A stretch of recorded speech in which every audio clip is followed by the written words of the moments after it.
Assalamualaikum. Hello everyone. Namaskaram. Welcome to Serve It Like Shani. ഒരുപാട് പേര് മന്തി ഉണ്ടാക്കിയിട്ട് feedback അറിയിച്ചിരുന്നു. ഫോട്ടോ ഇട്ടിട്ടും ഫോട്ടോ ഇടാണ്ടേയും ഒക്കെ ഒരുപാട് പേര് ഫീഡ്ബാക്ക് അറിയിച്ചപ്പോൾ വളരെ സന്തോഷം തോന്നി. ഞാൻ ചെയ്യുന്ന റെസിപ്പീസ് നിങ്ങൾ പ്രിപ്പയർ ചെയ്തിട്ട് അത് ഷെയർ ചെയ്യുമ്പോൾ അത് എനിക്കൊരു മോട്ടിവേഷനാണ്. നമുക്ക് സെർവ് ഇറ്റ് ലൈക്ക് ഷാനി എന്നുള്ളൊരു ഫേസ്ബുക്ക് പേജ് ഉണ്ട്. അതെല്ലാവരും ലൈക്ക് ചെയ്തിട്ട് എല്ലാ റെസിപ്പീസിൻ്റെയും ലിങ്ക് അവിടെ പോസ്റ്റ് ചെയ്യാറുണ്ട്. അതിന് താഴെ കമൻറ്റ് ബോക്സിൽ കമൻസിൻ്റെ കൂടെ ഡിഷിൻ്റെ ഫോട്ടോ കൂടെ ഇടുകയാണെങ്കിൽ അത് എനിക്ക് കൂടുതൽ ഡിഷുകൾ ചെയ്യാനുള്ള ഒരു മോട്ടിവേഷനാവും. അപ്പോൾ എല്ലാവരും മറക്കാതെ തന്നെ സെർവ് ഇറ്റ് ലൈക്ക് ഷാനി എന്നുള്ള ഫേസ്ബുക്ക് പേജ് ലൈക്ക് ചെയ്യുക. കമൻറ്റ് ബോക്സിൽ നിങ്ങളുടെ വിലയേറിയ അഭിപ്രായങ്ങളും അതിൻ്റെ കൂടെ തന്നെ ഡിഷിൻ്റെ ഫോട്ടോസൊക്കെ ഷെയർ ചെയ്യുക. ചിക്കൻ മന്തി അപ്ലോഡ് ചെയ്തതിന് മുന്നേയും അതുപോലെ തന്നെ അതിന് ശേഷവും ഒരുപാട് റിക്വസ്റ്റ് വന്നിട്ടുണ്ടായിരുന്നു. എങ്ങനെയാണ് അറബിക് മസാല ഉണ്ടാക്കുക, എങ്ങനെയാണ് മന്തി പൗഡർ ഉണ്ടാക്കുക വീട്ടിൽ എന്നൊക്കെ ചോദിച്ചിട്ട്. അപ്പോൾ ഇന്ന് ഞാൻ അവതരിപ്പിക്കാൻ പോകുന്നതും അത് തന്നെയാണ്. നിങ്ങൾ ആവശ്യപ്പെട്ട പ്രകാരം എങ്ങനെയാണ് അറബിക് മസാല ഒത്തൻറ്റിക് രീതിയിൽ വീട്ടിലുണ്ടാക്കാൻ നോക്കാം. അപ്പോൾ നമുക്ക് നോക്കാം. മന്തി പൗഡർ അല്ലെങ്കിൽ അറബിക് മസാല പൗഡർ, 7 സ്പൈസസ് ഇങ്ങനെയൊക്കെ പറയും. അപ്പോൾ മന്തി പൗഡർ എങ്ങനെ നമുക്ക് സിമ്പിളായിട്ട് തന്നെ വീട്ടിലുണ്ടാക്കാൻ നോക്കാം. ആദ്യമായിട്ട് വേണ്ടത് 3 ടേബിൾ സ്പൂണ് മല്ലി. ഇത് കൊത്തമല്ലിയാണ്, അപ്പോൾ അത് 3 ടേബിൾ സ്പൂണ്. പിന്നെ വേണ്ടത് ജീരകം, ചെറിയ ജീരകമാണ്, 2 ടേബിൾ സ്പൂണ് ചെറിയ ജീരകം. പിന്നെ വേണ്ടത് കുരുമുളകാണ്, അപ്പോൾ അത് 2 ടേബിൾ സ്പൂണ്.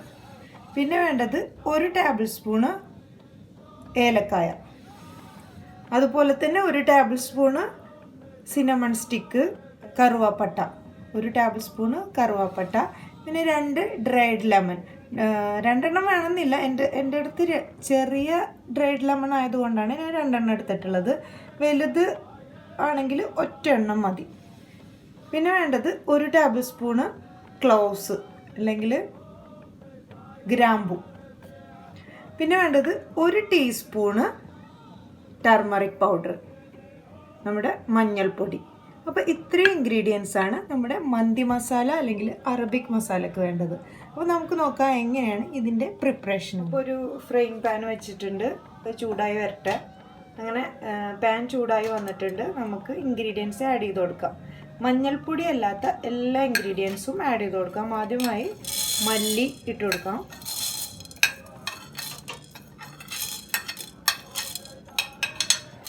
പിന്നെ ചെറിയ ജീരകം,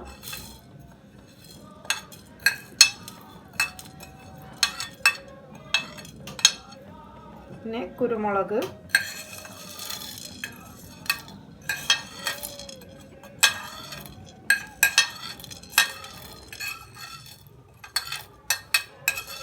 പിന്നെ ക്ലോവ്സ്,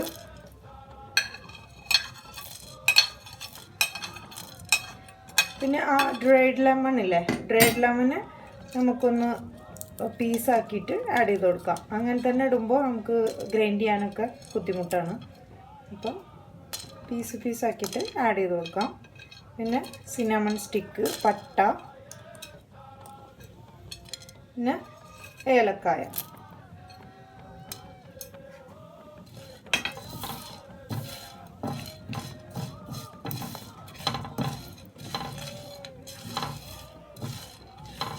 ഒരു 2 മിനിറ്റ് വരെ നമുക്കൊന്ന് റോസ്റ്റ് ചെയ്തെടുക്കാം. അപ്പോൾ 2 മിനിറ്റ് വരെ നമ്മൾ റോസ്റ്റ് ചെയ്തെടുത്തിട്ടുണ്ട്. ഇനി ഇത് ഫ്ലെയിം ഓഫ് ചെയ്തതിന് ശേഷം നമ്മൾക്ക് മഞ്ഞൾപ്പൊടി ഇട്ട് കൊടുക്കാം. ഫ്ലെയിം ഓഫ് ചെയ്യണം, അത് പ്രത്യേകം ശ്രദ്ധിക്കണം, അല്ലെങ്കിൽ കരിഞ്ഞു പോകും. എന്നിട്ട് എല്ലാം കൂടെ ഒന്ന് മിക്സാക്കി എടുത്തിട്ട് നമുക്ക് ചൂടാറിയതിന് ശേഷം ഗ്രൈൻഡ് ചെയ്തെടുക്കാം. അപ്പോൾ നമ്മൾ ഉണ്ടാക്കിയിരുന്ന ആ ഫ്ലെയിമിൽ നിന്ന് മാറ്റി വെച്ചിട്ട് വേണം ഇത് മിക്സാക്കാൻ, അല്ലെങ്കിൽ വീണ്ടും അത് ആ ചൂട് തട്ടിയിട്ട് കരിഞ്ഞു പോകാനുള്ള ചാൻസ് ഉണ്ട്. അങ്ങനെ നമ്മുടെ ഇൻഗ്രീഡിയൻസ് ഒക്കെ ചൂടാറിയിട്ടുണ്ട്. ഇനി ഗ്രൈൻഡ് ചെയ്തെടുക്കാം.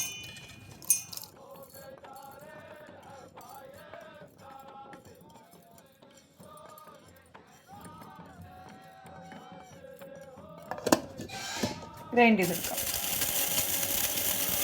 ഓപ്പൺ ചെയ്ത് നോക്കാം. ഇങ്ങനെ നമ്മുടെ മന്തി പൗഡർ അല്ലെങ്കിൽ അറബിക് മസാല റെഡി ആയിട്ടുണ്ട്. ഇനി ഇത് നമുക്ക് എയർ ടൈറ്റ് ആയിട്ടുള്ള ഡബ്ബകളിലോ പാത്രങ്ങളിലോ ഒക്കെ സൂക്ഷിക്കുകയാണെങ്കിൽ ഒരുപാട് കാലം കേടുകൂടാതെ തന്നെ നിൽക്കുന്നതാണ്. അപ്പോൾ ഒത്തൻറ്റിക് സ്റ്റൈലിൽ തന്നെ ഈസി ആയിട്ട് എങ്ങനെയാണ് ഈ മന്തി പൗഡർ അല്ലെങ്കിൽ അറബിക് മസാല ഉണ്ടാക്കുന്നതെന്ന് എല്ലാവരും കണ്ടല്ലോ. ഞാനിത് പൊതുവെ മന്തി ഉണ്ടാക്കുമ്പോൾ അല്ലെങ്കിൽ ഈ അറബിക് സംബന്ധമായിട്ടുള്ള റൈസുകൾ ഉണ്ടാക്കുമ്പോൾ ഈ മസാല ഉണ്ടാക്കിയിട്ട് പൊതുവെ സൂക്ഷിച്ച് വെക്കാറാണ് എയർ ടൈറ്റ് ആയിട്ടുള്ള കണ്ടെയ്നറിൽ. ഇങ്ങനെ എയർ ടൈറ്റ് ആയിട്ടുള്ള ഒരു കണ്ടെയ്നറിലാണ് സൂക്ഷിക്കാറ്. അതാകുമ്പോൾ നമുക്ക് ഒരുപാട് കാലം അത് കേടുകൂടാണ്ട് ഫ്രിഡ്ജിൽ വെക്കണം എന്ന് നിർബന്ധമില്ല. പുറത്ത് തന്നെയാണ് ഞാൻ വെക്കാറ്. കേടുകൂടാണ്ട് ഒരുപാട് കാലം നമുക്ക് യൂസ് ചെയ്യാം. ക്വാണ്ടിറ്റി അനുസരിച്ചിട്ട് ഉണ്ടാക്കണം എന്ന് മാത്രം. അപ്പോൾ ഇനിയും ഇതുപോലുള്ള പുതിയ പുതിയ റെസിപ്പീസും ഒതൻറ്റിക് റെസിപ്പീസുമായി വരുന്നവരേക്കും try to serve it like Shani.